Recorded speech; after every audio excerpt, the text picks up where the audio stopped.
Shout out to USARK and all USARK members. If you don't know what USARK is, don't be ashamed. Just go ahead and click the third link in the description below. See what USARK is all about, okay? You never know when legislations are going to hit your backyard, so that's why it's very important to consider becoming a USARK member today. These numbers really do matter, and they look at it for consideration when it comes to battling legislation. So first and foremost, thank you, Phil Goss. Thank you to anybody out there who partners up and volunteers with USARK organization. Thank you for anyone out there who's a USARK member. And if you can't become a USARK member today, please talk about it on your platforms. Let your neighbors know, let all your pet stores know what USARK is here for, and it's here to fight for our animal rights. Thank you to every USARK member and USARK supporter out there. T-minus 30 seconds.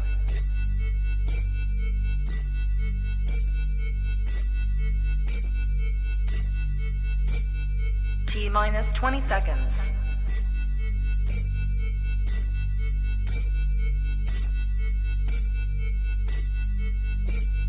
10, 9, 8, 7, 6, 5, 4, 3, 2, 1, 0.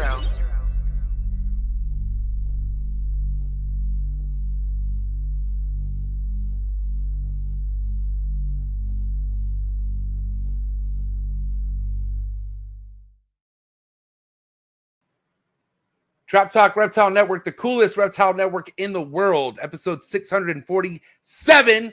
New brand on the block. The return of JD. Meteroric Serpents in the building. Lots to catch up. Well, my man JD. I'm your boy MJ, by the way. Let's get the lights up. Lights up right now. Hit that subscribe button. Hit that notification bell. Select all. Be reminded every single episode dropped here on the Trap Talk Reptile Network. Big E Top G. Big E Top G.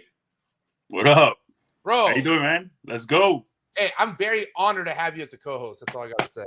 Man, woo! If it's one thing that this network does is they hand select the perfect people to represent shit, and that's a fact. And I got to say, man, your ball python knowledge, your fucking work ethic, your leadership, second to none, my man. I'm proud to have you be a part of this. Just want to say that.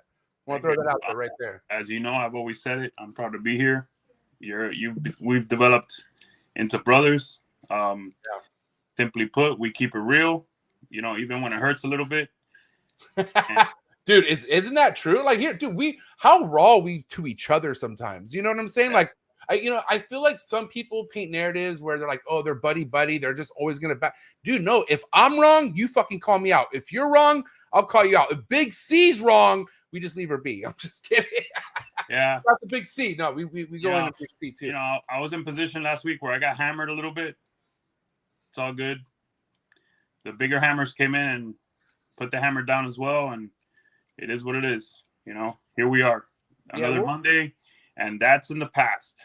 Yeah, man, and you know, shout out to tonight's guest, Joey D, JD. You know what I mean? No stranger to the trap, obviously, but somebody who definitely keeps it real. You know, he has his own podcast, does his own thing where he fucking speaks his mind, and we'll get JD's thoughts on just, I guess, like stuff that's being portrayed. What it's not, I guess. Like I said, we'll get into it for sure. But anyways, man, what's going on? Hey, how was your weekend? Anything eventful happen? Nah, I mean, the show was a little slow. Woo. Did good at the end. Pulled it out. Made money. Blessed. Beautiful. We do. What show was this? Tampa Repticon. It's one of the better Repticons usually. Nice. It was a little slow, but you know what, bro? It's a competitive atmosphere out there. We're blessed. We have a hell of a team, you know, including you. You're part of the team. Yeah. We have a hell of a team that's doing amazing things, and we continue to just make it happen. I definitely have a different outlook, and I have more respect for a lot of ball python breeders who are in this as of right now, compared to all the other fucking fools that dropped out. Like I said, some had good reasons. Some of them just weren't meant for this, and that's how it is. But, man, shout out to you if you're fucking hanging in there tough.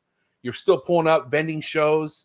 Because at the end of the day, man, if you're able to be a part of the show circuit, you are a part of getting the outsiders that come in. And Emilio, like I said, I've seen firsthand the way you've worked at a show, and it's definitely inspiring. You know what I mean? But that's how we get them, bro. We got, if we can't get sales within the hobby, you got to go outside and figure out how to get it. And so the shows are perfect for that.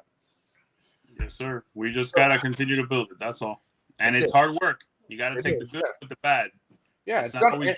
It's not always fucking rainbows and sherbets and shit. You know what I mean? Like, there's gonna be tough times, but I think that's why like I said, we've talked to numerous fucking goddamn like big dogs in this game who've been through the rough and the good times, you know, and you just ride it out. So, anyways, we're gonna get to it, but I just want to remind you guys, Trap Talk Reptile Network is 7 days a week, Monday through Sunday. You can find a new episode being released on this network. Don't forget, if you're not a YouTube person, you just want to hear the audio files of all these episodes, just head over to Buzzsprout, head over to Apple Podcasts, Spotify, all the major audio platforms. You can listen to any of these episodes. So I just want to say thank you to all the love and support.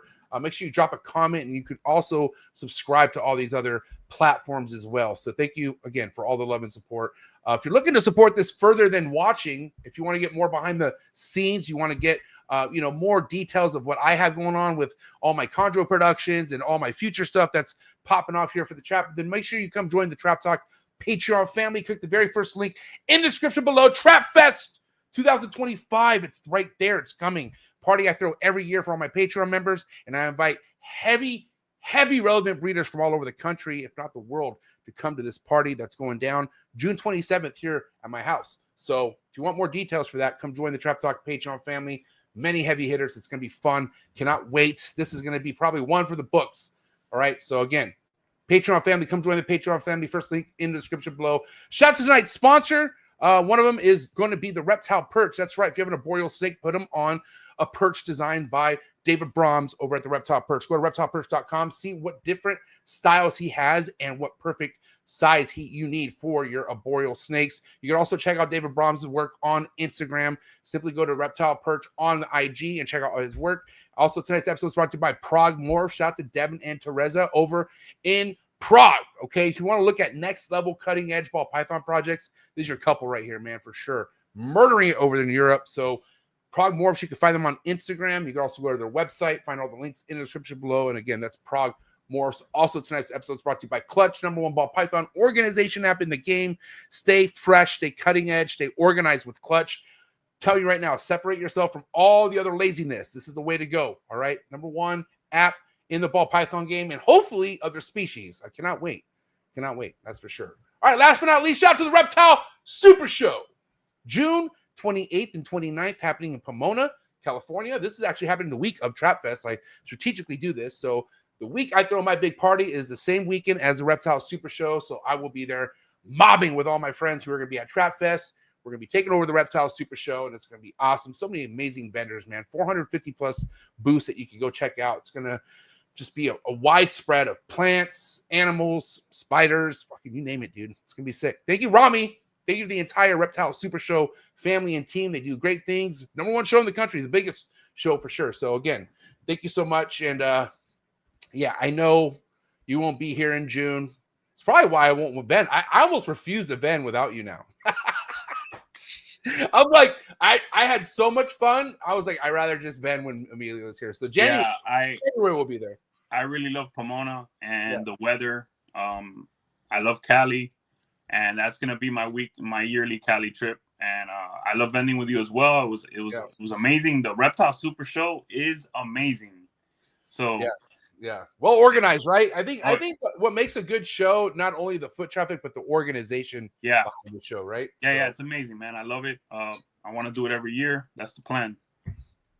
All right, listen, this was your idea to bring the young homie JD back on a Monday night, and I'm happy you did. Because I want to get to talking with homie JD. Ready or what? Should we bring him on? No, let's do it.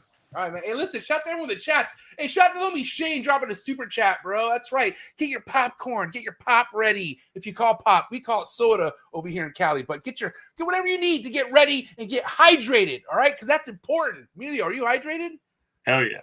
All right, get your mind right, bro, because this is episode 647, new breed on the block. JD, Joey D, whatever you want to call them, Meteroric Serpents.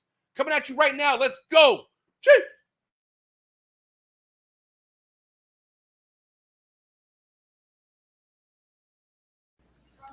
You ready for do more in the future? Trap Talk podcasts? Yes. Man, Only Trap Talk. Exclusive. Yes, Exclusive. Oh, So stop calling us. Rub the spot, get the club to pop. When I come up with the crop, gotta love it or not. I'm hot from the hop to the rub the spot, get the club to pop. When I come up with the rub the spot, get the club to pop. When I come up with the rub the spot, get the club to pop. When I come up with the rub the spot, get the club to pop. When I come up with everybody, we do it. Everybody, we do it.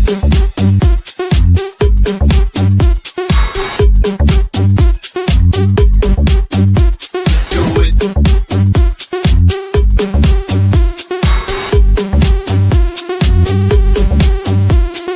it. Do it.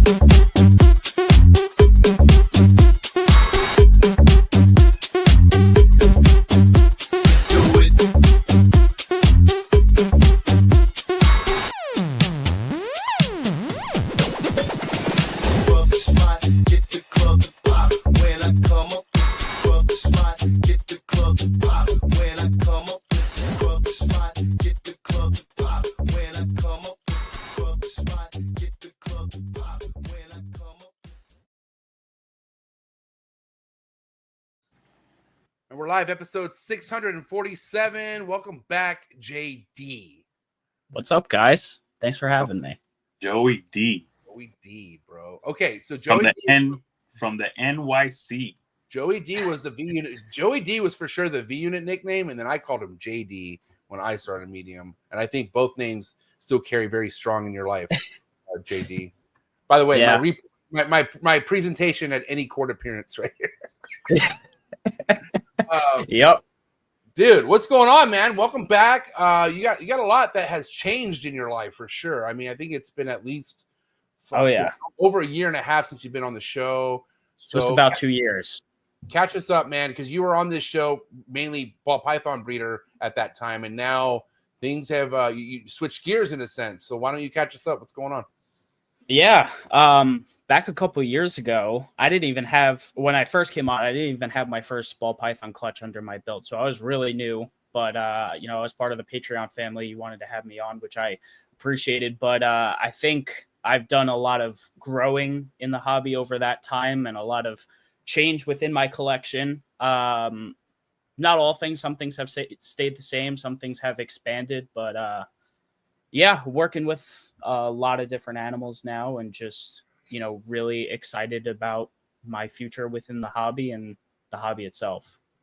So obviously here's the thing, like it's not like you're out of ball pythons because you definitely have projects that you held on to, which was smart, very smart player move, because even though because I was right there with you and Emilio, I've had conversations with Emilio about this where I have certain mornings where I wake up and I'm like, why should I even breed ball pythons? Like if I'm all like jacked up and fucking all excited with this, like why? And that's because like I'm not as good at breeding this stuff as I am with ball pythons first and foremost. And I spent 5-6 years making a name for myself with ball pythons.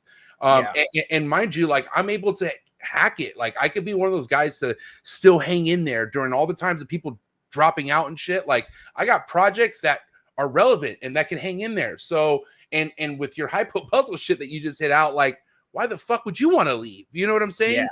Yeah. So where you at with your decision? Do you feel happy with the amount of focus now you have on ball pythons versus the colubrids? Because it's definitely like I said, smart move, but what's the overall game plan there?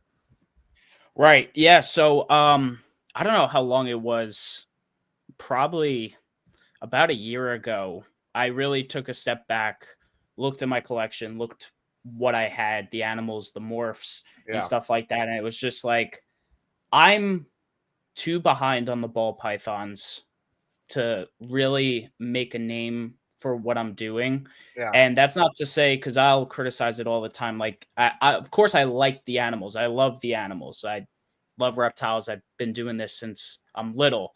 But, some of it was it just wasn't really doing it for me. And to be fully transparent, I do think ball pythons are boring animals, like just very literally. As keeping them, they're not, they don't do much. You're right. Yeah. And I had other stuff like my colubrids that I was a little more excited about. So I cut back severely on most of my ball python stuff. And I said, I'm going to focus on this because this is a project I really like. And what that happens to be is puzzle, hypo puzzle, and that whole project, and slowly working into DG hypo puzzle, hopefully down the line. But yeah, I really like the puzzle stuff. I think it still has plenty of untapped potential. And I think I got in on the project at just the right time where I can still put my own spin on it and do what I like with it, and be satisfied with my outcome. You got some amazing other incomplete dominants that are going into the hypo puzzle as well. Yeah. That's super exciting. I can't wait to see what you do with it, to be honest. Yeah. Thanks. And I want to say this, JD, I think one of the things I always admire about you is like you're young, but you are kind of like on the side of herping where you want more interesting facts to learn about. You know what I mean? And I feel like colubrids is something to fucking kind of keep you guessing for a while. Like, you know what I mean? Like it's so untapped. It's definitely underworked, underrated in the hobby. But it's not like also meant for everybody. Like, you know, like like it's like a level of geekiness you need to have like the love for colubrids, because they are more maintenance than a chondro. I'm sorry, they're more maintenance than a ball python. They shit a lot. You know what I mean? Yeah. But it also it's something that keeps your motors running. Like it's like you said, like, man, I guarantee people who drop, let's say, $250,000 in ball pythons, by the second year, they're not as excited looking at that big wall of snakes that they have that they're just raising up. I'm sure they are. Don't get me wrong, but like after a while, you're just kind of like, well, there they are. Wow, look, they're on the other side of the tub. Like, you know what I mean? Yeah. So, but I got to ask you though, you know what I mean? How do you feel like the current state is in the hobby with the ball python game, as far as like how information is being put out there? First and foremost, like, where do you get information that you feel like is like good information sometimes, JD? Like where's some recommendations?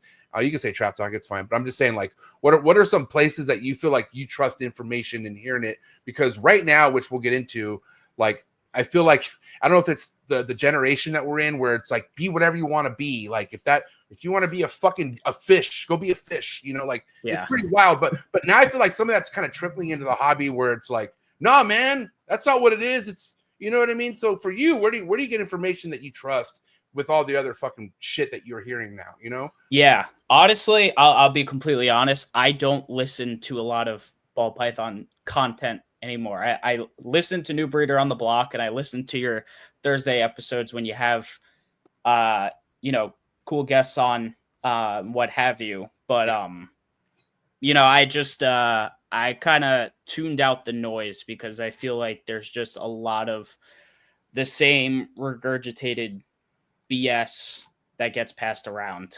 Throughout everywhere.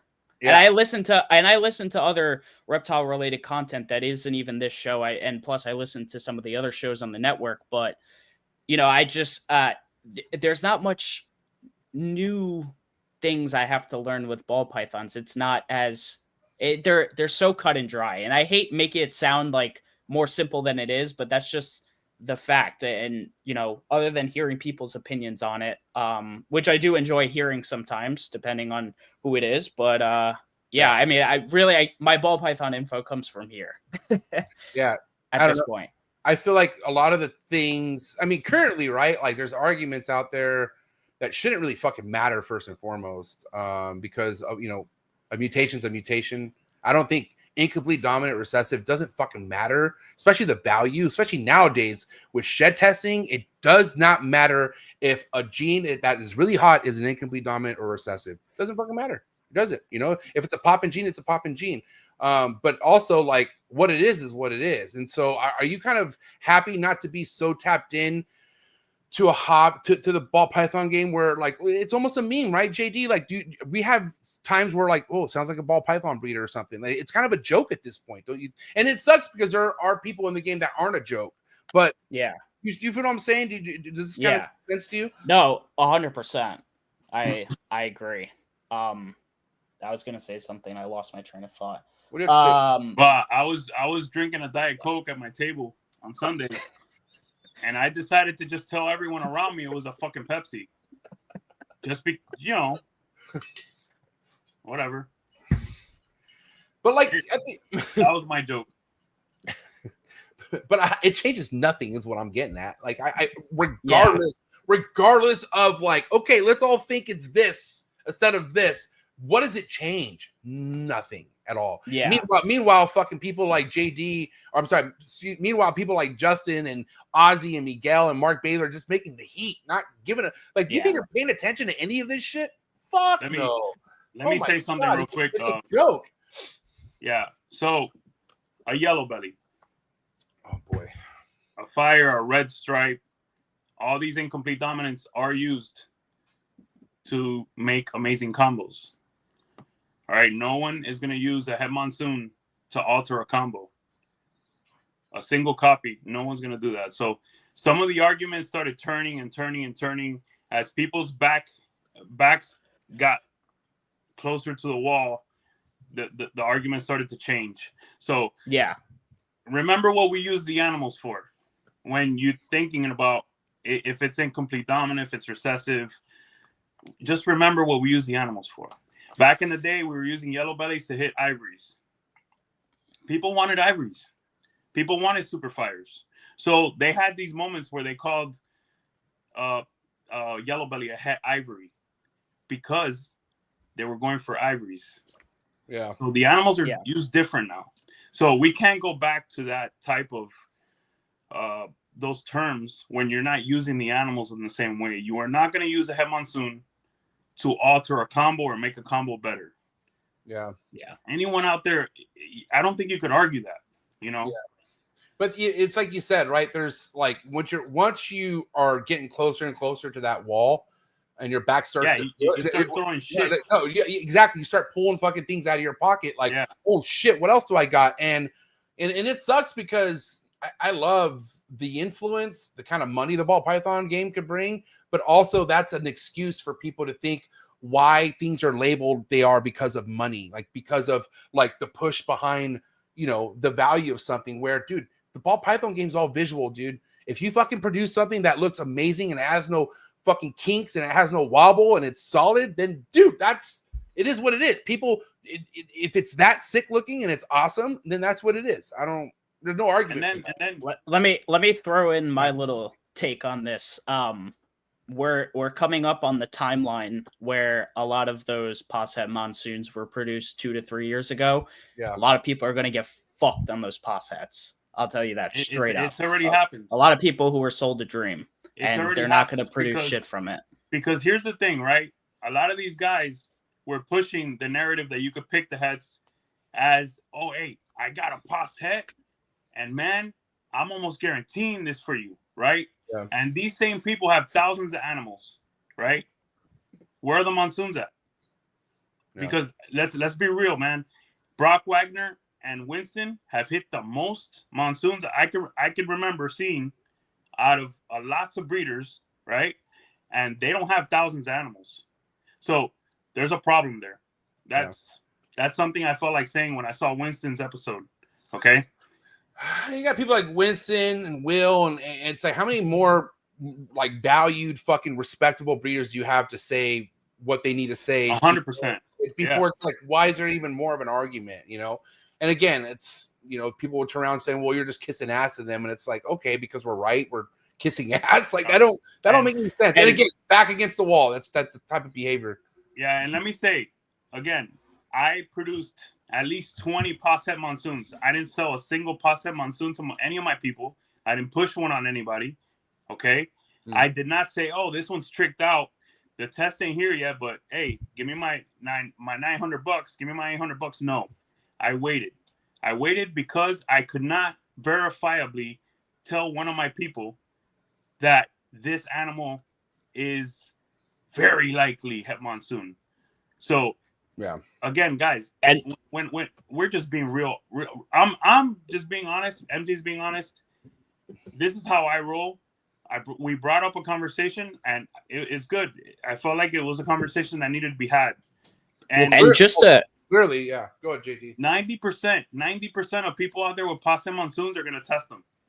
Okay, and I already know breeders that bought 2 pastel monsoons that were pretty much guaranteed, all right, by the breeder to be hets, and one of them already is tested negative, and that's across the board, man. Don't make these crazy empty promises.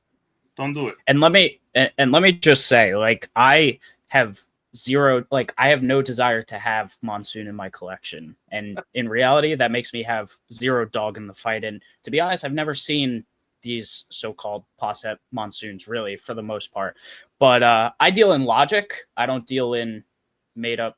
I don't deal in stories or people's opinions. I deal in logic. And you know what Dr. Ben said about the gene is exactly what I said the entire time. Is just there's nothing visible that's gonna do it, and you express the form in a homozygous, which makes it a recessive. That's just, you know, that again, that's just the ideal in science and straight logic. There's nothing else. There's no other argument for it. That's it. There shouldn't be an argument first and foremost. It's not. It's not. Like, let me say one more thing. Let me say one more thing before we kind of. Yeah, I'm ready. I'm ready to jump ship on this for sure. And that's fine. But I'm over people forget that I produce a ton of bells, right? And with a ton of bells here and there, if you're not using supers, you produce a ton of Mojaves, right? I challenge anyone out there, okay, to put 20 Mojaves on the table and put one head monsoon, a Mojave head monsoon. All right, $5,000. I want them to pick the Mojave head monsoon. It's not happening. I mean, Emilio, you even remember when I hit my whole clutch full of pos double het hypo puzzles, like all the animals looked different. All the normals, all the Mojaves looked a little bit different from each other. And you made your guesses based on inferences for het markers of which you thought.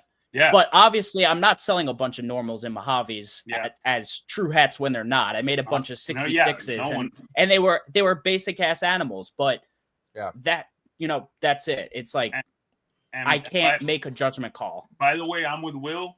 You could kind of see little things in the het puzzles. You could see little things in the het hypos, het exantics, het clowns. Het clowns, you have head stamps on het clowns. Het clowns. You can see everything. So again, I mean, hey, listen, man, to each their own, bro. To each. But then again, like, okay, where am I missing the connection where, let's just say, like, okay, let's say clown. Guess what? It's an incomplete dominant. What does it change, really? I'm so fucking confused. What is it? What's the true change if that were to be it? Like, I don't get it. Well, plenty. Well, it does change a lot because you can't tell a het clown from a normal. So a bunch of people would be scamming their ass off. Only the trained eye most of the time could tell.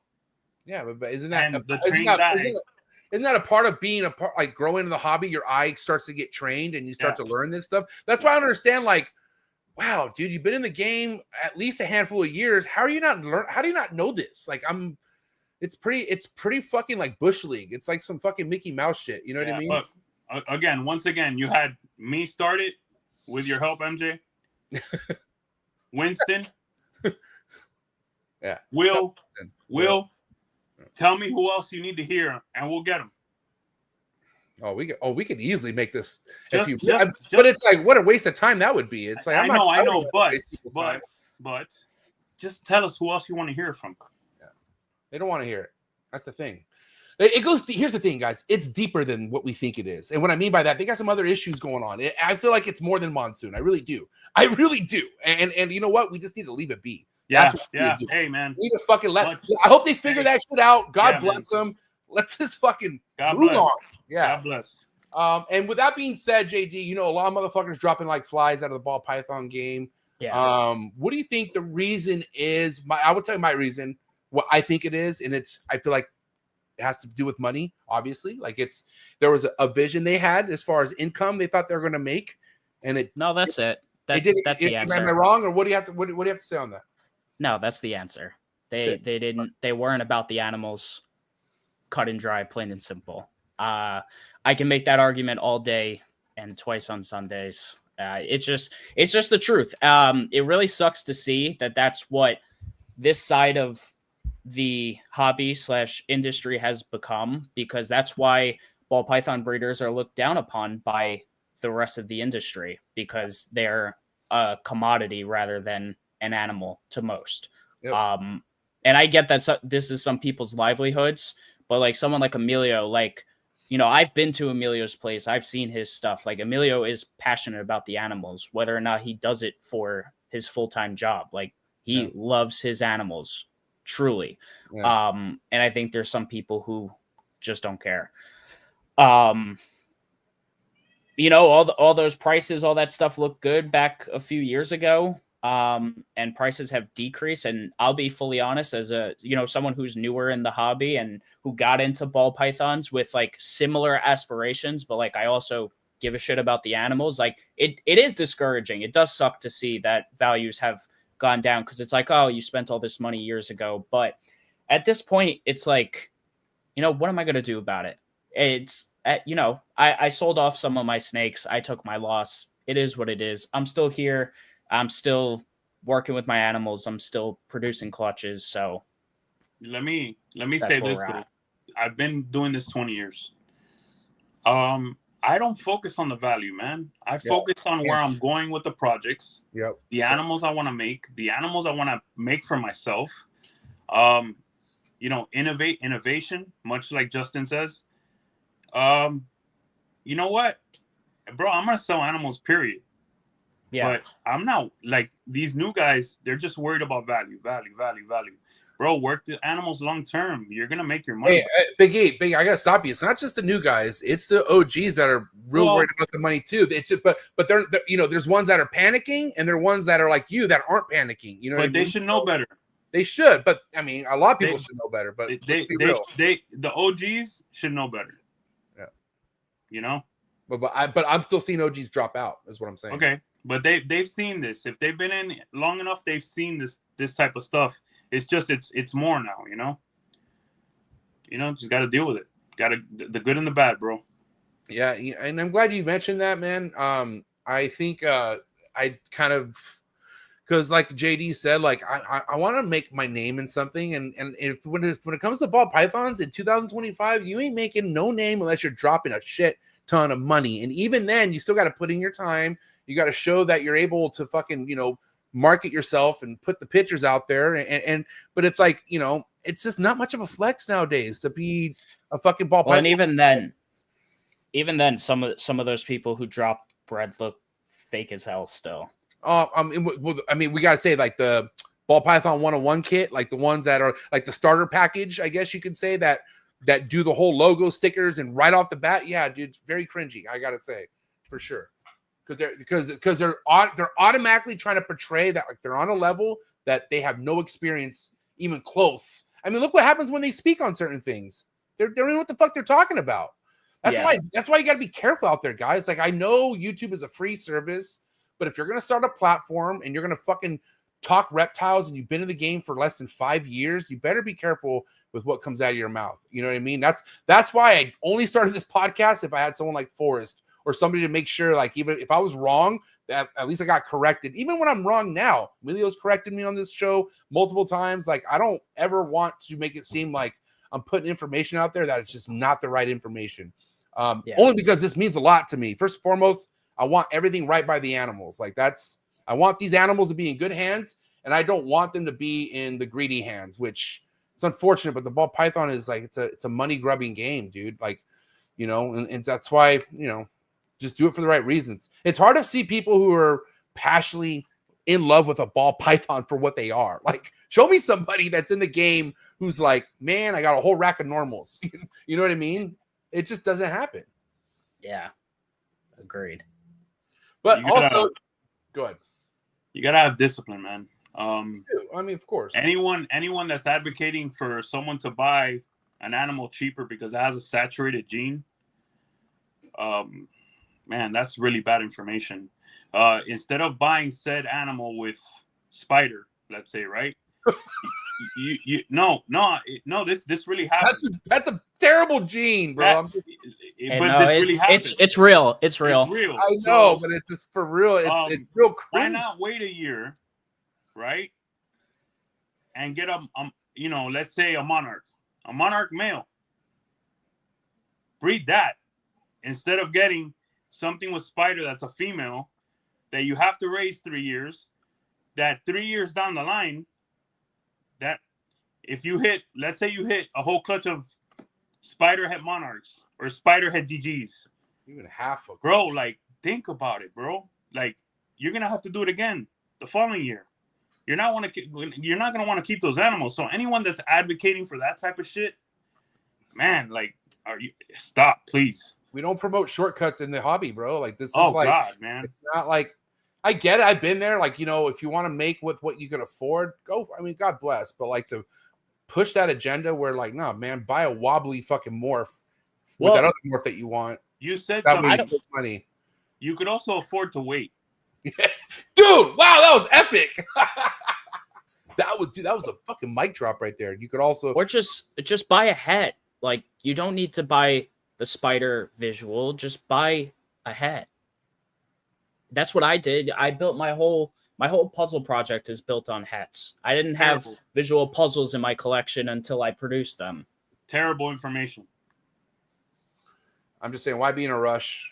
It just doesn't work out. The whole rush thing. Let's find a quicker way to get there. We have shed testing already. What other, like, we already have stuff speeding up. You know what I mean? Like JD said, man. Like even before shed testing, I was all about getting hets, man. I found the breeder I respected the most, that had the project that I wanted, and I invested hets through that breeder. And that breeder was Miguel and Chris Sursery, and who else was somebody? Mark Bailey. You know what I mean? Like, no question. And all those fucking hets came through for me.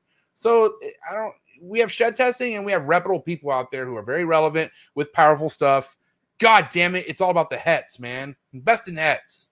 For reals. I don't know why that should be the preach is like, dude, go, if you want to save some coin, just go buy some fucking hets. It's a buyer's market right now. Like you could buy a group of fucking hets for a killer deal, dude. Just DM somebody. You know what I mean? Start a conversation.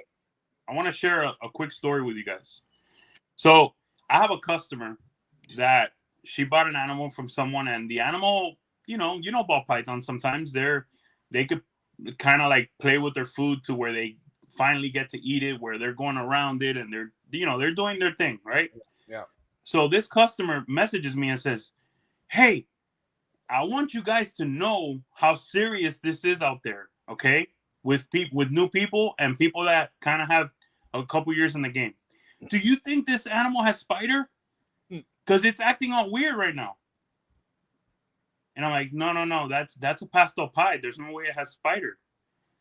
Any little thing that they see in a ball python that it may act a little, a little weird or a little titiri, whatever, they connect it to that. So that's how deep this whole thing goes. Keep those things in mind, okay? Yep. So yeah, spider. Can we move on from that now? Is that yeah. All right, we good there? Now listen, I gotta ask you, JD, like, what are you doing? Because at the end of the day, like, even though I'm still keeping my ball pythons, regardless, I still have to always think about the future, right? It's like the thing about the ball pythons, you can't, like, you better be always constantly thinking about the next few years, right? Yeah. Where do you see your hypo puzzle like going into mutation wise, like in the next 5 years? Like what's, and if it all works out, your holdbacks prove out, whatever, like if you could kind of just give us some big goals here with it comes to the hypo puzzle project. Hopefully in the next few years, I'll be working towards DG hypo puzzle, probably on some longer odds, but I'm really excited for that. I picked up some incomplete dominance that I like as well. I have fire and yellow belly.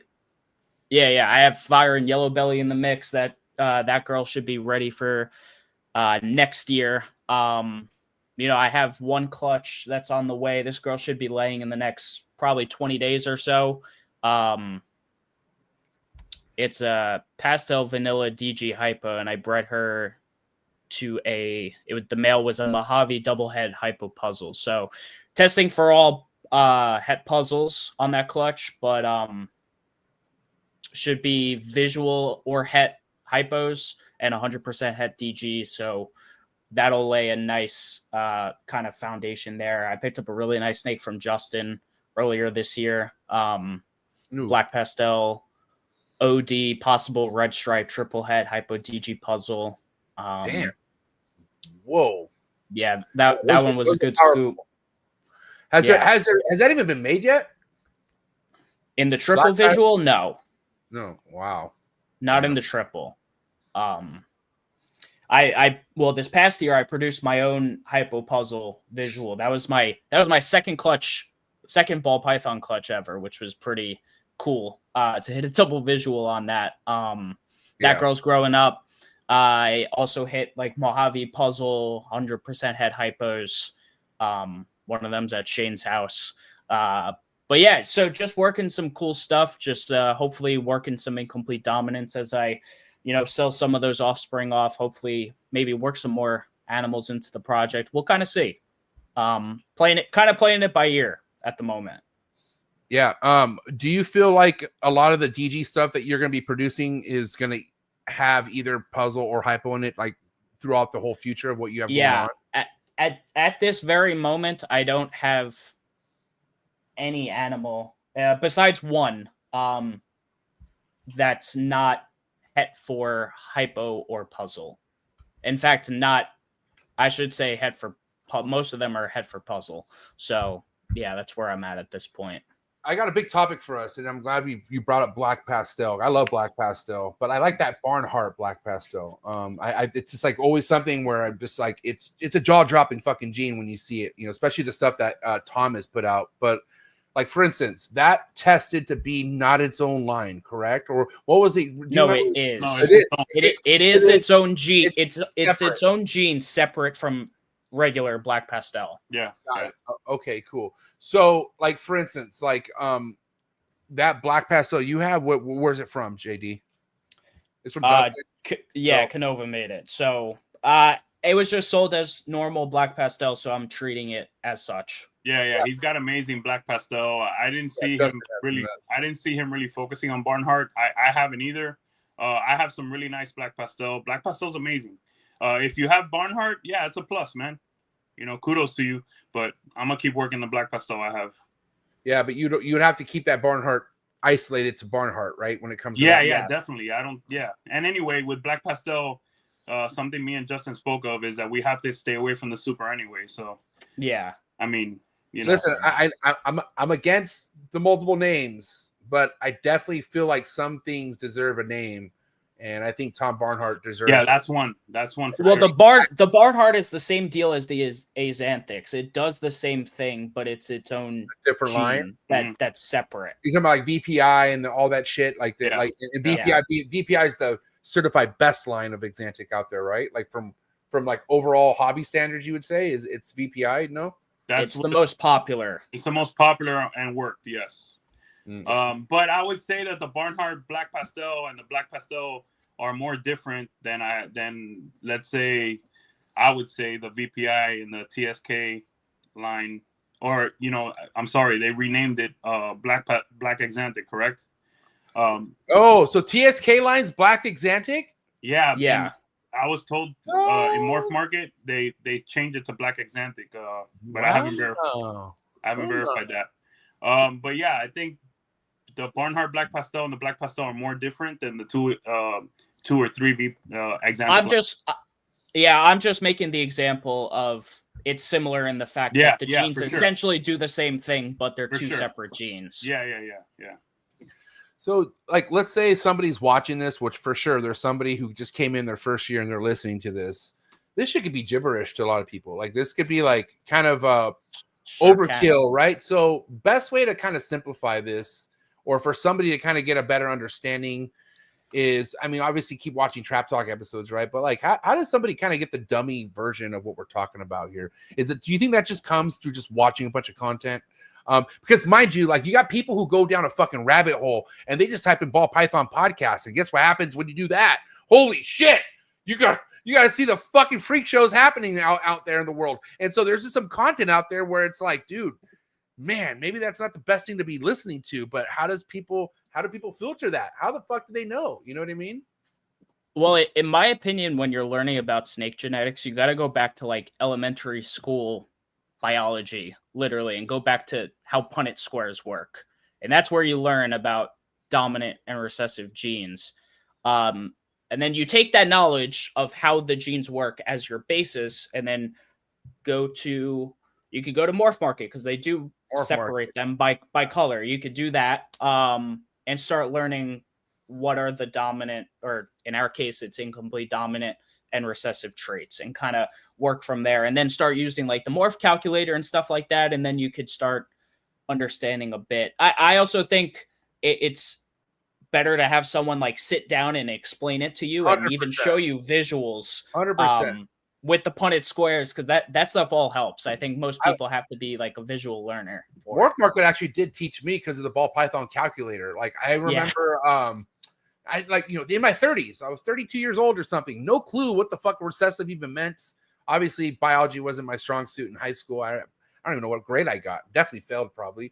But I'm just saying, like, I just didn't connect the dots until I cared about what I was researching. And then once I figured out, like, I remember, I think the OG Morph Market days, it came up pink. Recessive was like, I forget what color the recessive was, but they were different colored. And I'll never forget, like realizing, like, holy shit, like, so you can't put this albino to the pie to make albino pies. Like, you need to make hets. And mind you, I didn't even know what a fuck a het was. But having someone sit you down, bro, like, that's, if you really want to save some time, definitely find someone who's want to sit down with you, man, and break this all down. Go ahead, Biggie. What I would say is that it's good to do a combination of things. Read. Yeah. You know, something that I used to love was Marcus Jane's breeding pictorial. Marcus Jane's genetic page. You would grab your mouse and hover over an incomplete dominant pairing and a recessive pairing, and it would kind of show you, man. Some people need that. But overall, I think a combination of retaining information, reading, learning, focus, and then the experience, it makes you great at this. It's just you have to put the time in, and you have to really be focused and not rush. Yeah. That's the biggest thing. Because, like, I think, you know, I could definitely say, like, I have times in my life where I feel like I figured something out and my ego gets a little ahead of myself. And I feel like that ball python game does that to people for sure. Where they either have a good first year breeding or something, but they automatically think this is fucking a cakewalk. You know what I'm saying? But it's not even a cakewalk for people who've been in this game for 20 years. Emilio's nonstop, you know, fucking Justin, Ozzy, like, these dudes are nonstop. You know what I mean? There's really no finish point. I feel like, you know, you ask Justin, what's your favorite morph? He just tells you the next one. Literally, that's what he tells you. He just says the next one. So he was showing me a Cosmos clutch, and you have the top dog asking me, "Hey, man, what do you think? What do you think about this? What do you think about that?" That shows you that even a guy like Justin has been doing this 20 plus years and has hatched. Okay, I'm gonna throw you a number. He's probably hatched 20,000 ball pythons. I mean, come on, man. It doesn't seem like a lot for someone who's been in the game for that long, but it is a lot. That's a lot. I might be off. Okay, it might be 30,000. Okay, I lost count. I'm sure I've hatched 3,000, at least 3,000 ball pythons. I forgot what Bob Vu said on my show once. Like, a certain amount of clutches gives you 1,000 snakes. 10,000 hours. No, what was it? The 10,000 hour thing makes you a master or something. He said that, right? Yeah, I'm not talking about that though. He's like, oh, if you want to know how you can produce 1,000 ball pythons, you need this many or like this many clutches will give you 1,000. Like, on average, give you 1,000 ball pythons. Probably 160 clutches. Maybe I forget the number he said, but then I remember something like that. Yeah, I remember talking to Justin. He's been averaging, let's just say on the low end, 200 clutches a year for the last how many fucking years? At least 7 years. He's been producing at least 200 clutches. And like, again, that's an average. I think that's on the low end. You know, that's a lot of fucking snakes, dude. At 200 at 6.5. Do the math. That's a lot. Well, I did it at 7. I did it at 7, and that's 1,400. So at 6.5. So that's 1,400 a year. 1,300. 1,300 a year by 20. You're talking about, I was close. 25,000 ball pythons. Damn, good math. Numbers guy. Yeah, bro. Simple. It's simple shit. Just You know. That's another thing too, guys. Like Emilio's fucking sharp, dude. I don't think people realize. I mean, I think people who are close to Emilio know, but Emilio does not miss, dude. I want you guys to know something. In Publix, at Publix, they used to call me a numbers guy. So when Winston said that on your Thursday night, where he says, "Oh, his numbers," I was like, "Man, that's pretty dope." They called me that at Publix, you know. So, but yeah, that's what I'm saying, man. Like there's things people don't like number wise. People don't even think they need to give a shit about, but that's how much you take what you do serious, right, Emilio? Like those numbers, for whatever reason, helped you progress in this game. And mind you, man, like, dude, that's a part of maturity people get in business, or that's a part of the maturity in business that most people don't get to see in their life. You know what I mean? Like they don't connect the dots on that end. So, yeah, man, I'm saying there's levels to this shit, just like anything else. So. But that being said, how many clutches are you even producing ball pythons at this point? First and foremost, you moved, right? Now you're in New York? Yeah. Okay. So are things kind of up in the air, period, when it comes to breeding right now? Because I know how it is moving, man. Like there's a huge adjustment period, which you're probably in the thick of right now. So yeah. So you know, I even still over the last few years, I haven't had a whole lot.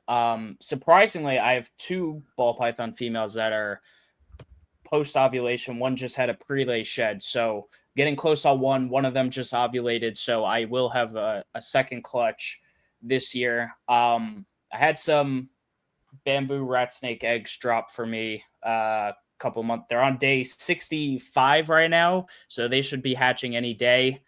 And I actually think I have a Texas rat clutch that the girl might be in pre-lay shed, so it might not have been a fully lost cause year, which I thought it was going to be. But yeah, the move definitely whacked things out. You also have some bamboo rat clutches cooking, right? Still, or at least a couple eggs. Yeah, that's what I'm saying. I got 2 eggs. They're due to hatch any day. Yeah, and the excitement level that you had with those, man, I felt that. Because that would tick off a new species for me. So I'd be pretty happy if those make it out the egg. I'm hoping so. Yeah, MJ knows. MJ just got his 12th species. Yeah, 12 species bred on my resume now. Yeah, nice shit. You know, but no, yeah, like so. If we were to kind of speed things up, you know, you're all settled in where you're at. Like, where do you ever see yourself getting ball python clutch wise on a yearly basis, even in your best years? You feel like at this point? Honestly, probably not that crazy. I'll probably always stay under 10. Like, I don't even know if I'll hit like 10 ball python clutches. I don't know if I'll ever get to that point of having that many animals going at the same time. Yeah, but less is more. Less is more, no matter what. When it comes to that, you think? Yeah, it just depends. You know, what animals are ready to go, what I'm trying to produce. You know, said year. Like, I have an animal. It was my first ball python to lay. She gave me my first ball python clutch. She skipped last year, and I held on to her because I really like her and her genetics. And I'm plugging it in this year, and I may even keep her. She has 0 hets. It's just a pastel GHI trick, and she's a beautiful example. I really love that animal, and I may just hang on to her just to hopefully I'll have a double visual male to plug to her eventually. All right, I need a refresher. What is trick also considered? I know it's hurricane. Hurricane. All right, JD. Yeah, let's talk about it, bro. So I'm not gonna lie, trick is, I don't hear a lot about it. I really don't. What's the game Trick plan was there? the original name. Hans came in and said, "Fuck that! I'm calling it something else." So what are you gonna do then? Like I said, like for reals, like let's just say I'm gonna label it as Trick. That's what it was sold to me as. That's what I'll keep it as. I don't. You know what? I haven't checked this. I don't know if Morph Market has combined Trick, Blitz, and Hurricane to the same. They can't though. I mean, isn't that a no-no really? If they're separate, like, I don't think they have. They are technically the same gene. They have all tested to be the same thing. They probably just put the label that they are considered to be the same. Oh yes. That's what they did. Yeah. So let me give you my 2 cents here real quick.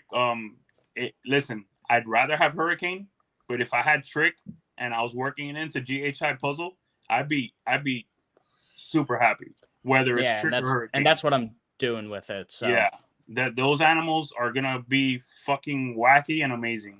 Can you remind me? Can you put Hurricane to Hurricane and make a super? The Hayabusa, yeah. Hayabusa, that's the name, Hayabusa. Yeah, that's what it's super. Sounds like something I order at fucking Benihana. That sounds delicious. What if you go trick to trick? You call it a fucking a skank, or what do you? Just a super trick. A super trick. Hey, super freaking. We gotta give it to the old guy. He really marketed well, and he selectively bred his line, and he came up with a badass super name. It was well done, man. You know, marketing. If I could name a, no, I'm not gonna.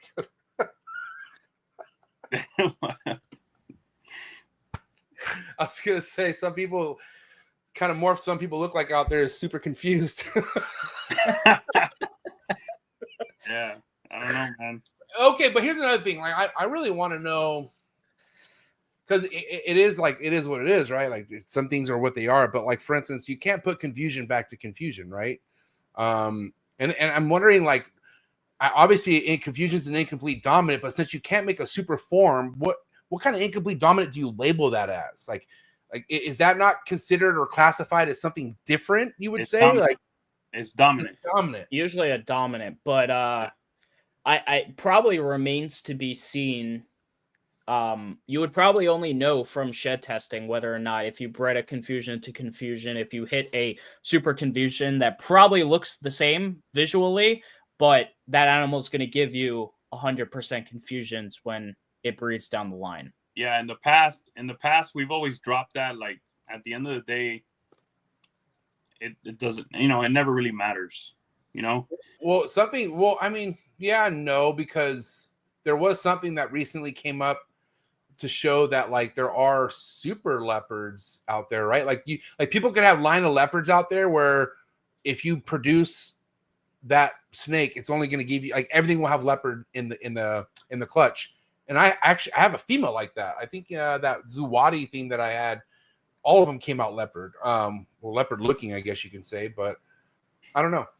Yeah, but what I meant was that eventually people don't care. I mean, at the end of the day, I mean, that's what's it going to change? Nothing. Yeah, yeah. You're just going to hit at a higher clip, the full clutch. I mean, exactly. Hey, let's talk about some stuff that you maybe like how to find a new zip code for project wise. Was there anything that you were once working with, JD, that you realized you don't, where you're like, I'm good. Like I maybe felt some type of way, but now I kind of don't want to work with it. Yeah. I mean, when I got into the hobby, one of the animals I wanted to make was my own DG clown. I think it's still, I think DG clowns I think they're some of the best animals out there. A 1,000,000%. Any combo DG clown really looks good. But when it came down to it, and when I made that decision to part with my ball pythons, I said, that's gotta go. I'm just not as with it as I am with the puzzle and the hypo puzzle stuff. Yeah, that was really the main other thing that I had. And really all clowns. Like, I have 0 clown in my collection anymore. I had some clown stuff. It's just I don't have it now. And you're like all about puzzle. Yeah. Now, okay, I gotta bring this to the fucking forefront. Puzzle clowns. Wow. Yeah, I can't believe we have to bring this up right now. But what was your whole overall assessment? First and foremost, when the whole puzzle clown thing came out, your ship already sell with clown by then, or not yet? I think so, or probably on its way there. I forget exactly the timeline, but my opinion on it so far, I just don't care. I don't think it's worth the work. For what I've seen, I don't think it's worth the work. You're not going to see me do it. If someone else makes a crazy puzzle clown, good for them, but I won't be that guy. One of our homies believes in it. God bless him. What a sweet man. I wish him all the luck in the world. Yeah. It's the only reason why I want good for it because of Dylan. Yeah. Dylan, hey, I want to Pretty much. Dylan's a hell of a guy, bro. I love Dylan. He's a sweet, he's an awesome guy. It's like why I need to bring Dylan on for a round too. He's so overdue. I'm going up to the PNW. I think in September. I gotta look at the dates, but we have an in-person podcast that we're doing this year. But also, I feel like he'd be great to have on here. That's also like I'm like, oh shit, JD hasn't been on the show with me and Emilio. Like he's been on, but not with me and Emilio. And I feel like that kind of obviously the energy is a little different when Big E and I are on here. So Definitely. yeah. But yeah, shout out to Dylan, man. But yeah, I don't know. And you know what? You never know. Like that's the thing with ball pythons, man. You just never know. You know. Yeah, 100%. You know, and you know, listen, if you have a good feeling about something, go for it, dude. Like it's this is why, like, and mind you, like you do have to show proof at some point. That's the thing. Like whatever your theories are, even if their theories don't make any sense to the majority, right? And if you just feel good about something, then go for it. That's the beauty about ball pythons. Like, you know, people probably thought Justin were fucking crazy, and like, you know, Brian Barczyk, and like probably people. There were probably times where people thought these guys were fucking morons. You know what I mean? But now look, you know, it just this game is all about shooting for the moon. So what are you gonna do? I'm not mad at some people out there. I really am not. So Joe, these 2 years. I'll be right back. What are you most proud of your growth the last 2 years? What are you most excited about these days? I know we focused a lot on ball python so far, but man, I know you're in love with these rhino rats, the bamboos. Your Texas rats are your first love. Like, talk to me about your podcast. I love what you're doing. That you did Colubrid Fest. Yeah, dude, you're killing it. Talk to us a little bit about that. Yeah, dude. So, yeah, I mean, like I've said, the colubrids were my original love in the hobby. You know, Texas rat was my first species. I now have a huge group of them, plenty of which are still growing up. I have some adults as well. I've produced some badass animals over the last couple of years. Some ones I'm very proud of, and look forward to continue breeding down the line. I think, well, one, they're just a super underrated species.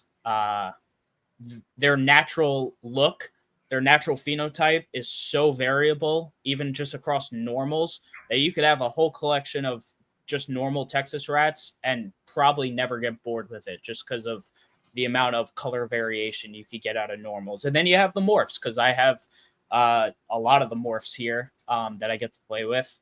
Then with the Asian rat snakes, just such cool colors, man, across so many different species. They're really easy to take care of. That most of them stay, the ones I have at least, stay pretty small. You know, they're just all amazing animals. You get a little more interaction out of them than ball pythons. Like, in my opinion, for most people, I think they'd make a better, like, just a more enjoyable pet than perhaps a ball python would. Like I said, the ball pythons are cool. I enjoy them for their colors and patterns. I like the mutations, and that's why I still work with them. That's why I haven't fully bowed out, because I could very easily, but I'm too stoked about this Hypo puzzle stuff to get out of them fully. But the colubrids I'm just having really a lot of fun with. And then, you know, go into the podcast. I mean, MJ, I have you to thank for that. I mean, you were a huge inspiration to what I'm doing with Colubrid Corruption, and I'm just having fun with that, man. I get to interview a lot of people I look up to, and talk to them about cool species and projects that they have going on. And plus, I get to share my own ideas and have a bit of a platform myself. I like being a bit of a voice in the community. I think sometimes it's needed. Some people are just quiet, especially on that side of things. A lot of Colubrid people are just like kind of quiet to themselves. So I like that people can use my show as a bit of an outlet to hear things. And I get nice comments to me all the time about the show. So, and honestly, you enrolled yourself into free schooling by doing that. Like literally by you doing that and bringing on. I've seen all the people you brought on, bro. You brought on some fucking respectable people, like heavy hitters onto your show. and you are just soaking it all in, man. And mind you, regardless of who's tapping in, how many likes you got, it's all shit that you're taking for yourself, you know, big time. Even to this day, like, you know, I like I said, I appreciate all the support, appreciate everything you just said about me right now, JD. I appreciate how Emilio feels about me in this podcast, but I did this for one reason, and that was for myself. I didn't fucking start this podcast to get cool, to fucking whatever. I was already fucking cool, dude. Let's be real, all right? I fucking did this for me. That's it. Nobody else. I'm selfishly being honest right now. Like, I did this because I wanted to learn. I had so many people tell me not to cuss. I had so many people tell me not to smoke, not to drink, even though I don't do those two things anymore. But I still fucking drop F-bombs all the time because that's who I am. And that's it, dude. I did this for me. And look what happened just by being myself. It all came together, man. But this hobby is getting better at people getting more people skills, I guess. But God damn it, there are still people out there who struggle with being themselves. Okay. Like, and you know, amen, dude. Every single day,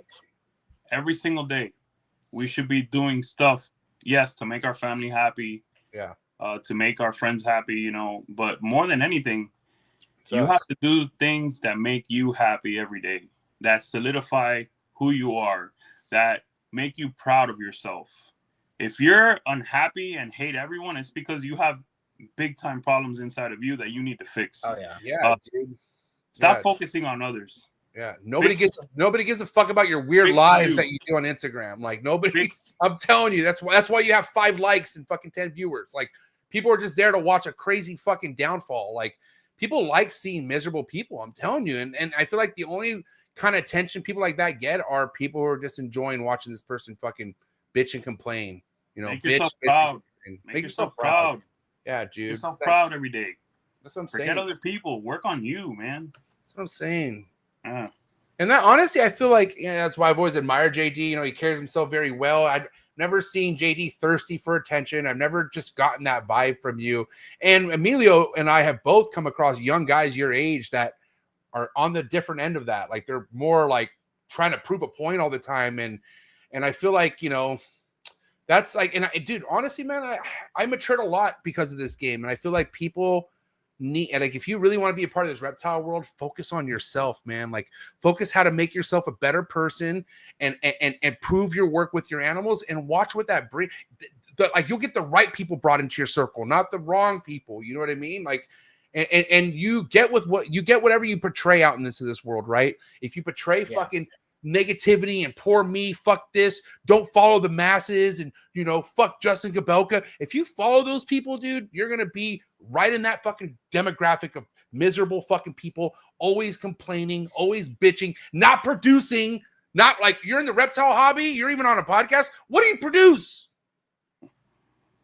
It's a fucking circus, bro. It's a fucking circus, dude. And no thank you, dude. I don't even like clowns. I stay away from it. I'm okay. Me and Emilio, we're good. JD, you're good. We got it. We got stuff that needs our attention. You know what I mean? Yeah. So I always tell me all the time, bro, we got other stuff to focus on. You know what I mean? We got a lot going on, because guess what? We do this for a fucking living, you know? Ain't a game. So that being, good. I'm glad I brought that up, JD. Like, first and foremost, 10 years, 15 years, whatever. Do you ever want to do this for a full-time living? Like, even if you know, let's just say you fucking hit a bunch of money someday. I don't know. Let's just say finances isn't an issue. Would you ever want to do this someday full-time? I wish I could. Money's the issue. Money's the issue. The only thing that's stopping me. But I wish I could, man. This is my true passion. I wish I could. You know, obviously we're all limited by money to some extent, but I wish I was in the position to make what I'm doing even, you know, bigger scale and just better. Well, you're doing things the right way. And you working towards it. You never know one day, man. The thing is to have a sound plan and to do things correctly. And I think you're 100% on the right path. You know? Thanks. Yeah. Now, I mean, with that being said, like, what do you do for, because you just got done with school and everything, right, JD? Like, you're all done with school, or are you still in school? Yeah, I graduated from my master's program back in December, but I've been working I've been working full time since I graduated undergrad, basically, for the last almost 3 years now. And what's the line of work you are you looking to be Insurance. Oh, down the line, I don't know. Right now, I'm in insurance, but life insurance? What kind of insurance? Homeowners. Homeowner insurance. Oh, we do. I think we might need new homeowner insurance. I only do the state of Florida, so oh, fuck off. Whatever, dude. Yeah, can't help there. But no, I mean, my background school-wise is finance and business analytics, so hopefully that should, prop me up to a bigger and better role down the line. Definitely going to be searching now. And now that I'm back in New York, those job opportunities are probably a lot bigger and better up here. Yeah, big time. Yeah, I would assume. So you're happy to be back in New York? Do you miss Florida at all?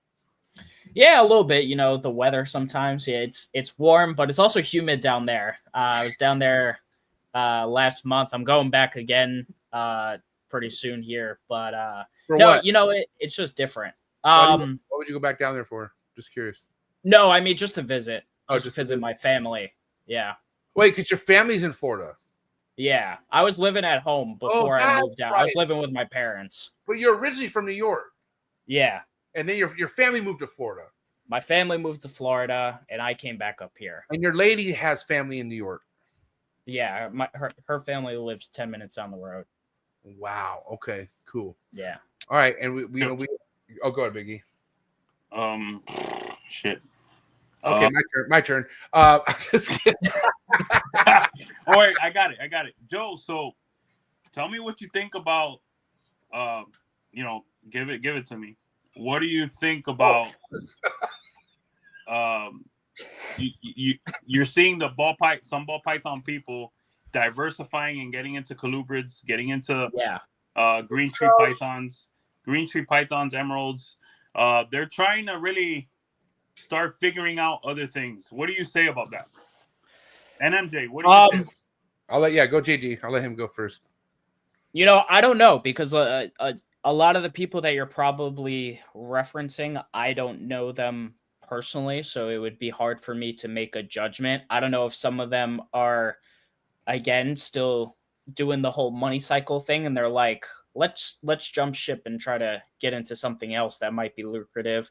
Or if they really like the animals, then I could absolutely appreciate that. If they're, enjoying colubrids and other types of species and really want to get into it, I think that's fantastic. And the hobby probably needs more of that. Interestingly, just looking at like ball python numbers on Morph Market, we're like way down from that big peak we had. We were at 51,000 or something like that, or you're like in the low 50s or something like that. No, we were at like 70 at one point. Like within the last couple of years, I think ball pythons maxed out at about 70,000. I could be wrong. If Brock's in here, he could confirm. Let's see where we are in October. But we've been like holding steady at like 38 to 40 for like a while now. Auctions, man. So I think the highest it was again, I don't think it was 70. I think it was like 55 is 59 or 60. Yeah, something like that. 60. Okay. Yeah. But yeah, either way, we've been the numbers are interesting. So I don't know. If people are really into the other species, then I'm all for it. I think the hobby could use some of that diversity. And even if people who may be doing it as part of their business plan, I really hope they, get the most out of those animals and start to enjoy them. Whether it's the green trees or colubrids. I can't speak as much to the green trees. I listen to all in the trees every week, but I can't speak as much to all that stuff. I gotta say, man, I think I already have a high heart rate naturally. I'm very high strung, but when you mention business plan and we're talking about these ball python breeders venturing their business plans into a different species, and I think of chondros, my heart rate, man, you want to know why it goes up? Because I feel bad for those snakes.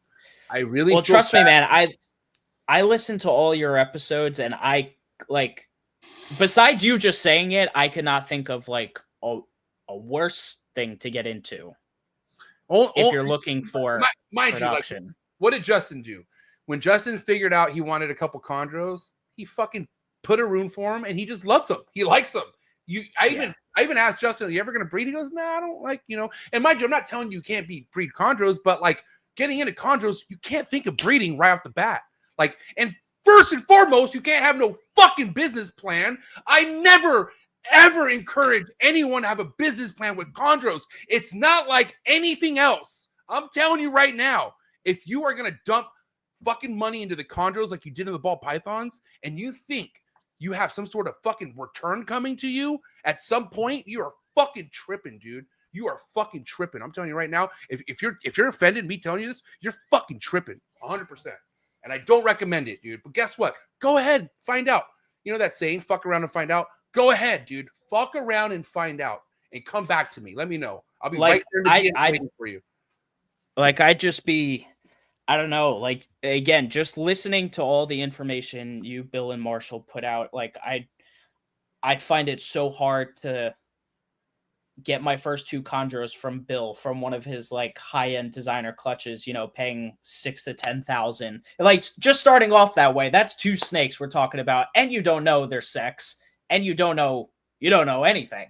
You don't know how they'll do in your house. You don't know if the setup's the right way, so it just arguably seems like a bad idea as a business plan. Even ball pythons is a bad idea. Like, it's not like it absolutely can be. Yeah, I mean, I get it. Like, dude, we all, like, there's so many people on here who successfully make money, right? But it's something that happens with maturity of keeping the animal. Like you said, it's like you gotta crawl before you can walk, right? Like, Leo didn't just come out of my wife's fucking womb and start running around. Like, you got to learn how to use your legs. You know what I'm saying? And a lot of these motherfuckers just bite. Like, here's the thing, bro. We all know you could get away with a lot with ball pythons. You could bite off way more than you can chew, and you could still fucking pull it off. There's just other things you can't do that with, okay? I'm telling you right fucking now. There's just other things out there you just cannot do that with. Like, do you see Emilio coming with fucking business plans with this Dramacon? Like, do you think he has fucking a certain financial goal to hit with those colubrids? Do you, Emilio? Are you even thinking about money? Are you thinking about money at all? I'm curious. That's a real question. Are you thinking about money? I'm raising, learning, and I am a new keeper, a rookie keeper, dry mark on. Are you thinking of money though? Are you even thinking about making money on those at all? At the moment, no. I'm thinking about keeping them, learning the species, growing my animals up, figuring them out, enjoying them. I got them because I love them. Am I eventually gonna make some money off of them? Yeah, but that's not important right now. And that eventually is gonna happen because you do this for a living. But can you pick a time? Can you legit tell yourself, I know I'll be making money at this point with drama with that species? You can't. You don't know. It's just a matter of time for sure. Yeah. I want to say again, I am a new dry mark on keeper, a rookie. There's nothing wrong with saying that. Okay? No, nothing wrong with saying that. All right. I think the big problem, what we're kind of mentioning is that people go into it with a plan to make money when it should be a plan to make cool animals, and then the money comes second. And that's just the vicious curse of the ball python game. Exactly. That's what I'm saying. Because like even with my rat snakes, dude, like I'm talking, I could produce a bunch of normals, and we're talking about animals that are $50 to $100 a pop. But like a clutch is a clutch, and I'm making cool animals, and some of them may be for me, and some of them may be for the public. But I'm not worried about the money there. I want to produce animals. That's my goal.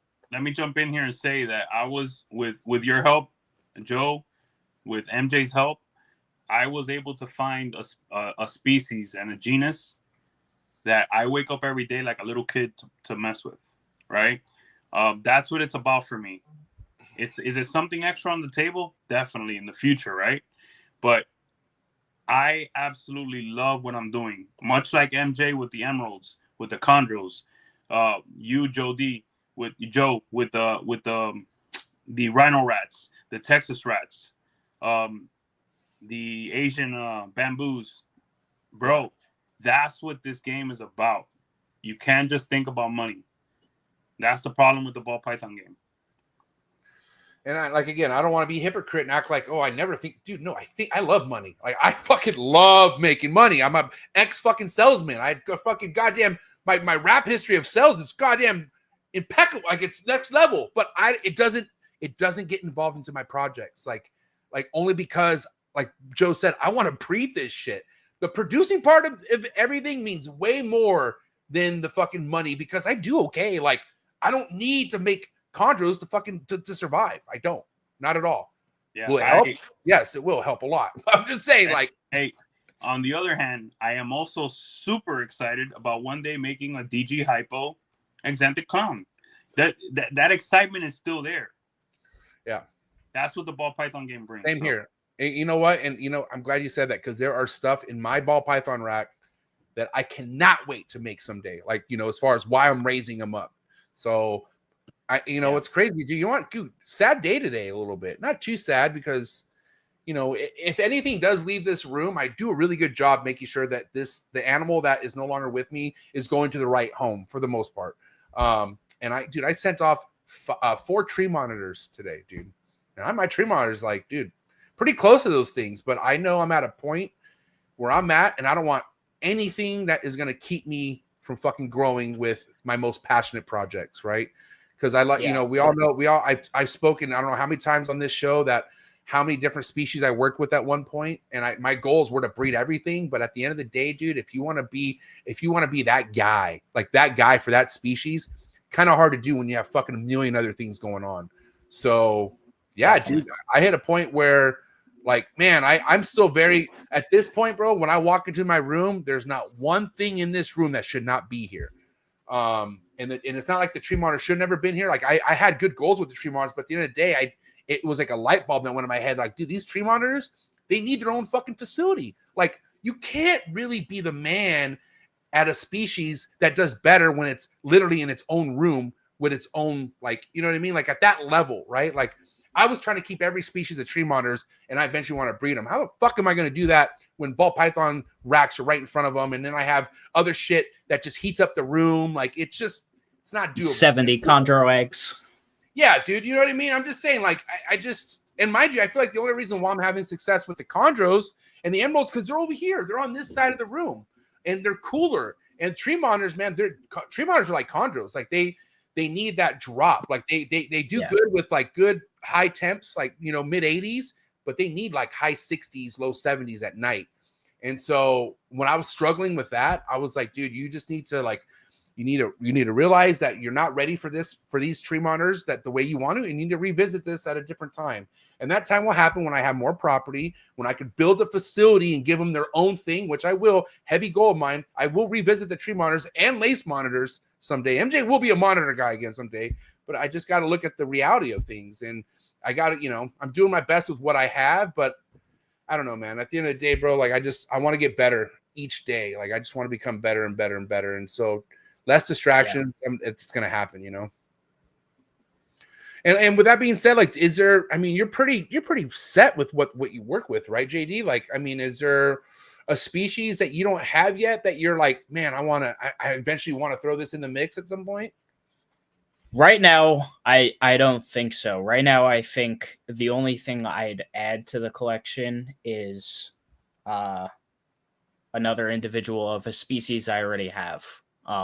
Okay, cool. I think I'm good with the amount of species, because I actually have quite a few. Some of them in smaller numbers. Some of them are just like pairs. Joe, you have a pair of the bird eaters or no? Yeah, I have a pair. Those are, man, when those become adults, they're amazing. Oh, yeah. Any plans on getting Boega at all? Are you allowed in New York?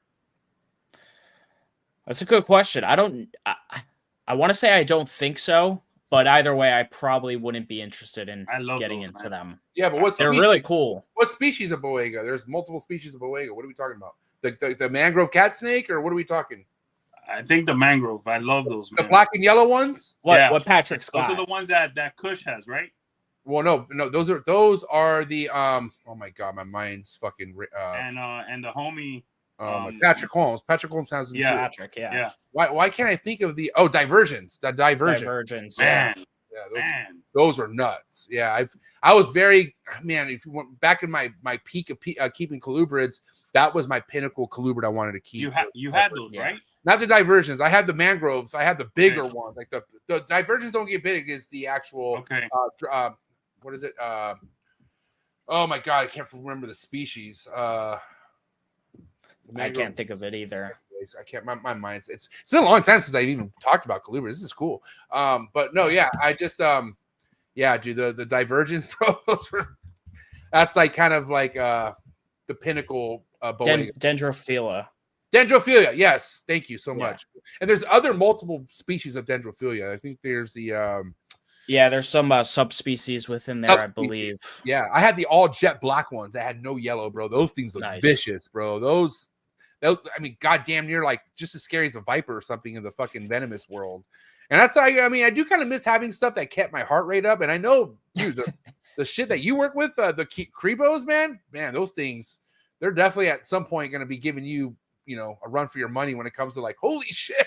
So far, so good, bro. I haven't even been bit. I've learned their behaviors. It's the most fun I've ever had. Yo, shout out to Mario for his post today. Yeah. Shout out to Mario, man. That was cool. Yeah, that was a great post. We don't have to be, free handling venomous and all this stuff and having venomous, for the people that aren't ready for that or permitted, just don't do that. There are animals that could give you a little taste of that. Well, falsies, Cribos, indigos, Joey, give me another example, man. Something someone could have that kind of gives them. Well, I do want to mention that message. An that adult female barons.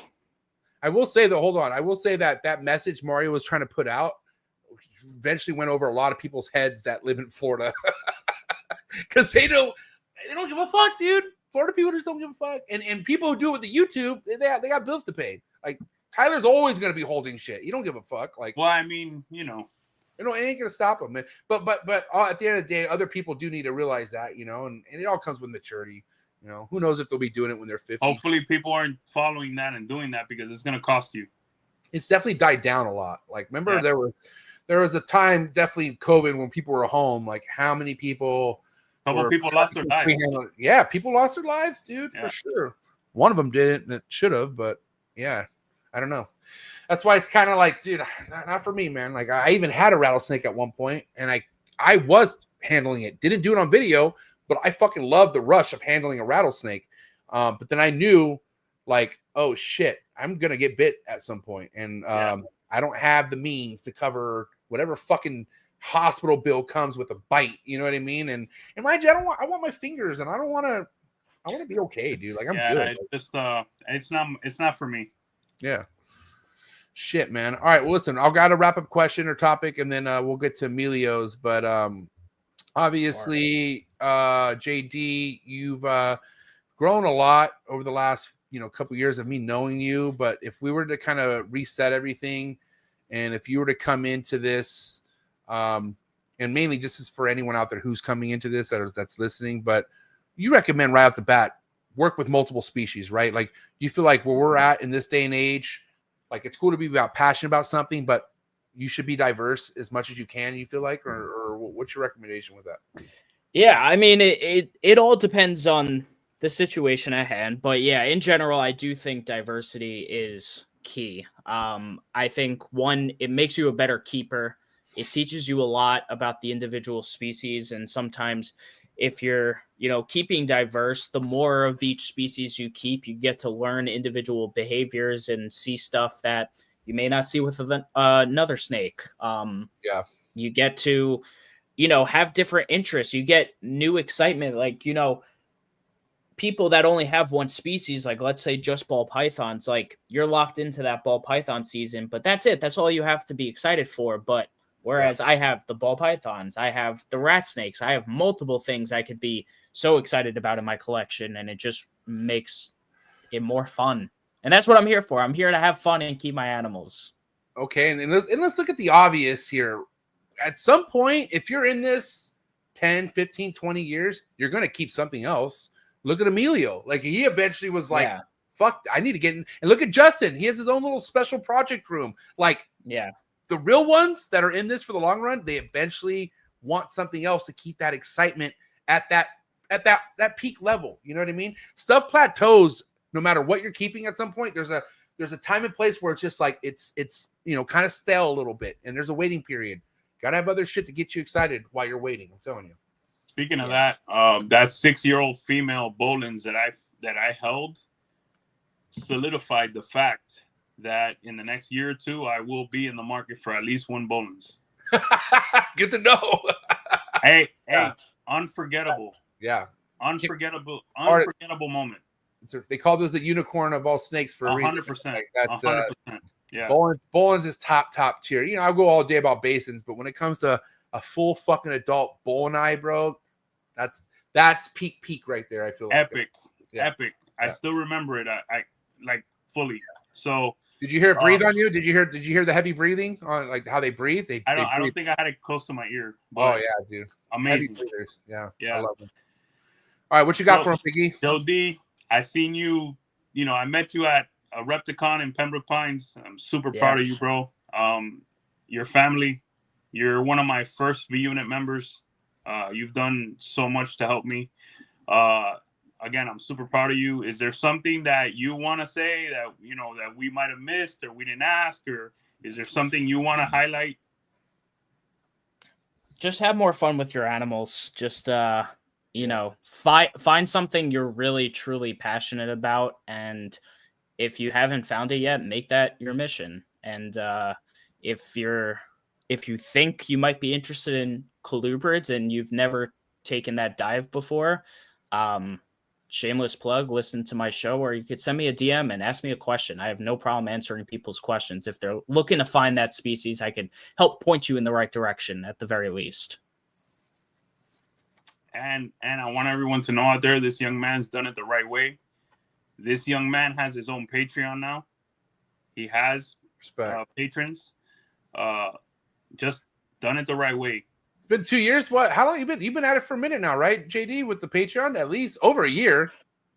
Yeah. The podcast is about a year and a half now, or a little more than that. But yeah, the Patreon's been what, 6 to 8 months? Or what? I think it might be a little longer than that, but yes, probably. Okay. Nice. Fuck yeah. Well, I'm excited to see what the future has in store for you, JD. I know you'll be back on this show in the near future, but I don't know. Let's throw around 2 fucking hot seat questions at this dude, man. Like I'll make up shit right now in my head. I don't give a fuck. I'm good at that kind of stuff. So, all right, hot seat question, round 2 for JD. I'm gonna make sure I don't ask him the same ones. I'll do my best. But guys, do me a favor, get the likes up. This was a fucking very awesome podcast. Very, very fire. But hot seat questions, JD. You know how these work. The quicker, the better. All right. No phone. Yep. I'm just going off the top of my head. You ready? All right. Here we go. Coming in hot. Chondros or emeralds? Chondros. Number 1 colubrid for a first-time snake keeper. Texas rat snake. Favorite colubrid species? It's a tough one. I'm going to stick with the Texas rats on that one. 1 colubrid you would want to add to your collection that you don't have yet? Probably mandarin rat snakes. Least favorite ball python morph? Spider. Or Monsoon. The real hot take, sunset. 1 place you would want to visit around the world, anywhere, where would it be? I'd love to go herping in like China or somewhere in that Southeast Asia region. China, Vietnam over there. What's your favorite type of food? Amazing. Oh man. If you had Just like American food, Italian. Like hot dogs, burgers, you know? Like I like burgers. Like I love Costco a good food? burger. Good burger, good steak, you know. Dude, I'm surprised you didn't say chicken nuggets. Like, what the fuck, JT? All right, okay. Favorite genre of music? Metal. Favorite metal band? It's a band called Ice Nine Kills. Oh yeah, dude. Matt Summers loves that group, by the way. Shout out to Yeah. Matt Summers, wherever the fuck you're at, Matt. We're thinking of you. Okay, one piece of advice you'd give to a new ball python breeder. Make sure you pick a project that you're really into, and don't skimp out if you want to get like, good animals. Just like do your research and figure out what you really want to get out of the project and work towards it. Okay, and you're not going to hurt anyone's feelings, but I need to ask you, and this is the last one before Emilio's. Coolest episode of the week on the Trap Talk Reptile Network. Which one? New breeder on the block. All right, there you go. There you go. That made Big E happy. All right, Big E, what you got? All right, man. I have a few new things, but a couple solid ones that are always there. DG or Hypo, you got to keep one. Hypo. All right. Puzzle or Clown? Puzzle. All right. Texas Rats or Bamboo Rats? I'm gonna have to say Texas. All right. Yellowtail or Blacktail Crebo? Yellow. You're gonna love this one. Sunset or Bamboo? Hey, you know why? Because he hates both. Damn. I think, oh man, that's really tough. Can I sell it after I have it? Yeah. Yes. Give me the Sunset. No. Wait. You have to produce a clutch and then sell it. Oh wow. Man. I guess the Sunset then. All right. God damn, you really hate Bamboo, brother. I mean, financially, that's the Yeah. right move. I mean, sunsets are hot. I mean, people are buying them. All right. Rhino Rats or Mandarin Rats? Rhinos. All right. And then this is a yes or no answer. Okay. Okay. Will you have ball pythons in 5 years? Oh yeah. Yeah. Yeah. Okay. It's a tough one. I don't know. We were talking about it beforehand. I've gone through, the mental thought of like, what if I just gave up the balls and really just went hard on colubrids and just went full out. But I feel like I have work left to do with the ball pythons, and that's what's keeping my head in the game with them. I feel like I've like scratched the surface, but the itch isn't gone. Should never be gone. It should always be there, For the projects I have. Yeah. I mean, okay, let's be real. Like, let's say God was like, hey, JD, for sure in 5 years, you will hit a black pastel, OD, hypo, DG puzzle. Would you be like, okay, fuck it, I'm good. I'll kick it. Yeah. I'm sticking.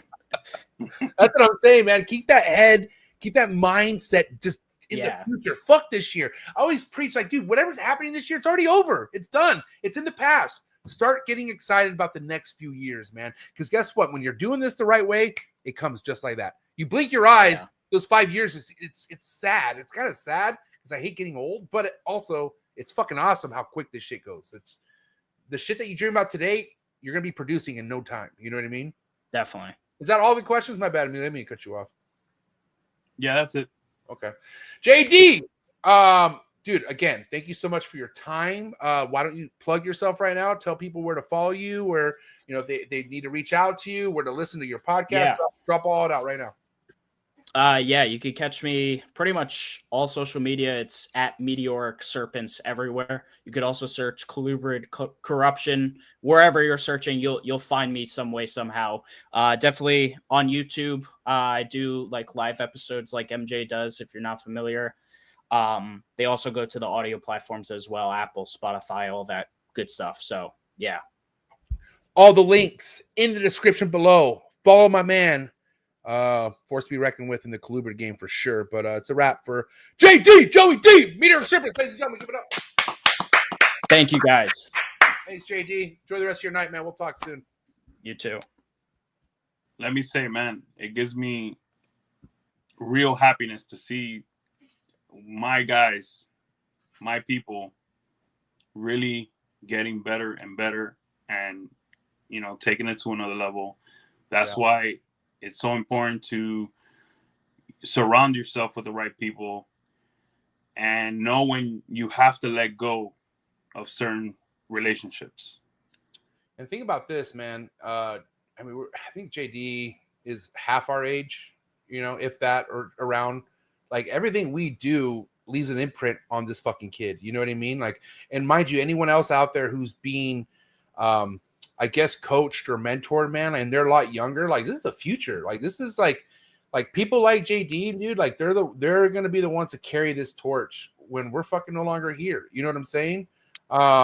So, like, to see somebody like JD as young as he is, and he came during that prime growth of everyone else, but he's still here. You know what I'm saying? Like, that makes me happy to see that somebody as young as JD has his fucking head on his shoulders the way he does, and the kid's focused. You know what I mean?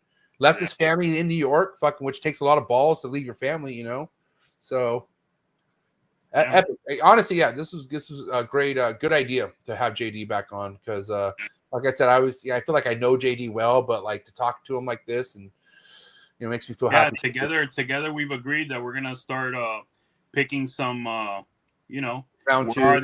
Where are they now? Some part twos. Yeah, and I want to do some and some panels too. Like, I definitely want to. Yeah, I feel like there's some people that we've had on that will do great with other people that we've had on, and I definitely want to put some more thought into it. Which like I said, like Emilio said, we're already discussing this. So I will say that this Monday night's we're gonna amp it up. It's gonna get good. So hang tight.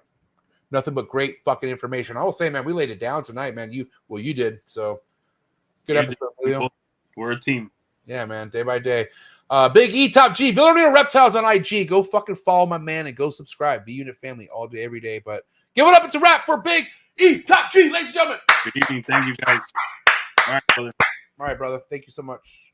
All right, guys. Thank you for hanging out tonight. We had quite the crowd, just shy of 100 people. So before you leave, why don't you get the likes up for the homie JD? All right. Future looks bright for this hobby because of people like him. And check out all the links to this man's social medias in the description below. And yeah, be ready. All the Tree Tuesdays tomorrow. Don't forget. Like I said, every day of the week, a new podcast being dropped here on the network. Okay.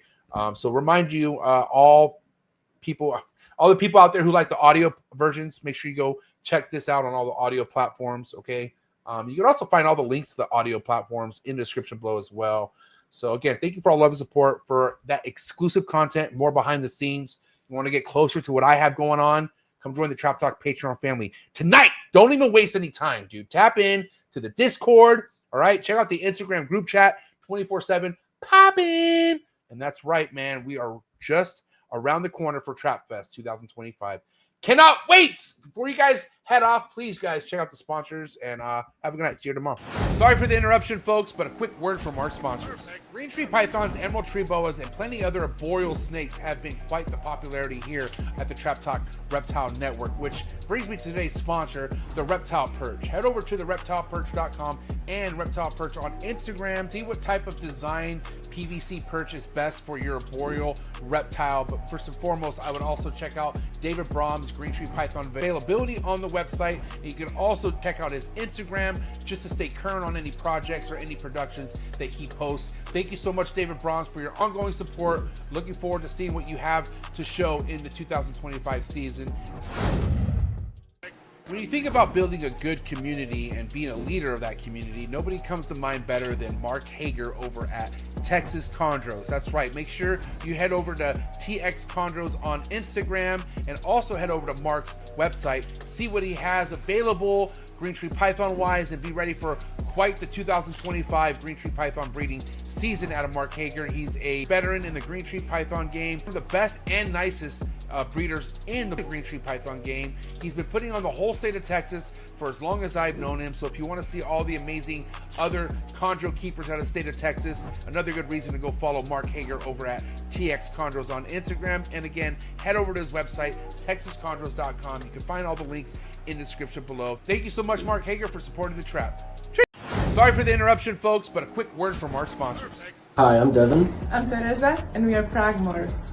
We are based in Czech Republic, a small country in the middle of Europe.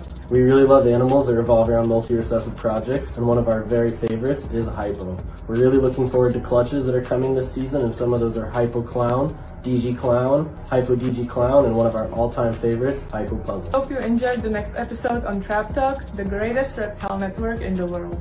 If you guys want to see next level cutting edge ball python projects, please make sure you head over to their Instagram to follow all their amazing work, and head over to their website to see what they could possibly have available by heading over to progmorphs.com. Thank you again, Devin and Teresa, for bringing some of the biggest heat worldwide in the ball python game.